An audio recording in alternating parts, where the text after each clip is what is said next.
Next category, vital signs. What's the typical vital signs we're going to pay attention to? Height, weight, pulse, blood.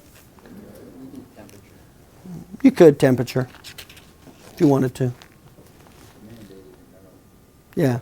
What's the number one reason for vital signs? What's the number one reason for vital signs? For them to survive. Huh? No.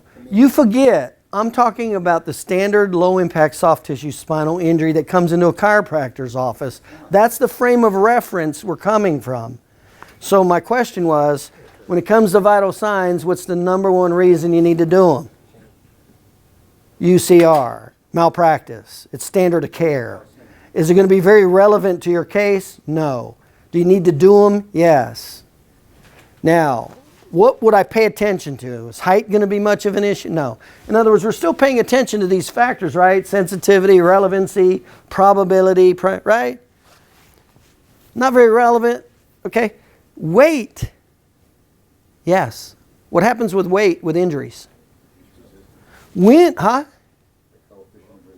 Weight. Goes up because they're inactive. Goes up. How many times people gain weight when they have... You guys are familiar with this, right? Patients gain weight when they're injured. When would you call it important?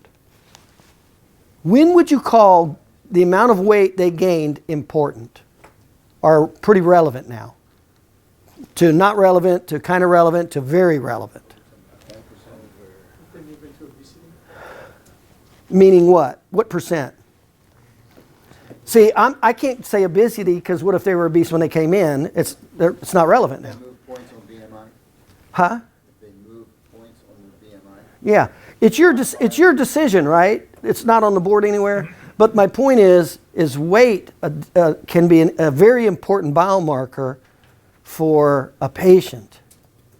Yes, they usually gain weight, and then you go, well, when would it be relevant? When would I make weight? You know, huh? Well, it's a percentage, not a pound. Somebody who's 300 pounds versus 100 pounds is going to be 10 pounds. It's not. Even to explain it at an 8th grade level, like the jury saw that, yeah, they gained weight. Yeah, do a percentage first because there's a difference 10 pounds versus somebody who's 300 pounds and 10 pounds versus somebody who's 100 pounds, okay? Is there a number or is it just when they become... No, it's your choice, but I'm saying, what's the answer? What's the answer? Huh? Thank you. Can you explain it on an 8th grade educated level and it makes sense? That's the answer. So what is the answer for you? I'm just telling you what it is for me. To me, I would think 20% definitely.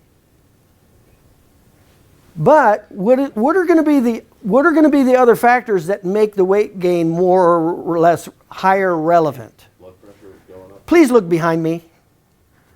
Please look behind me. What have I been trying to do all day? Primary and secondary. Please, what have I been trying to do all day?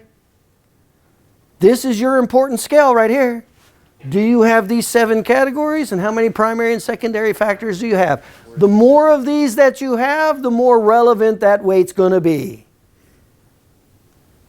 Because it's never based on one biomarker. So please keep 8th grade. How much sense does it make to an 8th grade educated jury? And how relevant is it to primary categories, or the primary documentation categories, and primary or secondary evidence? Well, 20% weight difference makes a big difference if I got all of these categories, multiple primary, multiple secondary factors. That makes a lot more difference in this case now. Can you see that?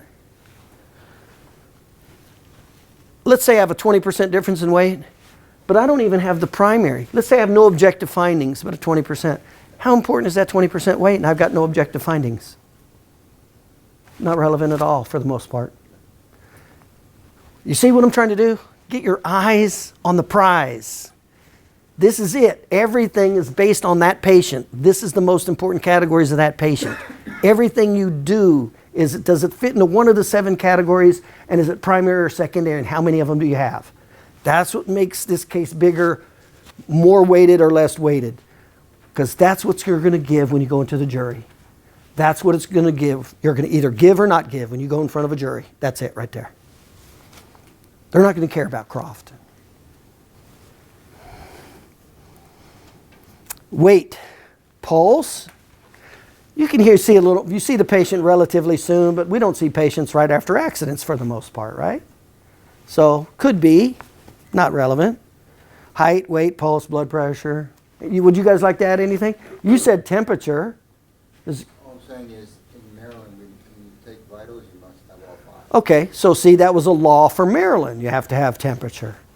What about respiratory? Anything? No. I mean, these, again, we're not talking about a big category here relative to the low impact soft tissue spinal injury, are we? What am I trying to do? I'm trying to put this into perspective. Perspective.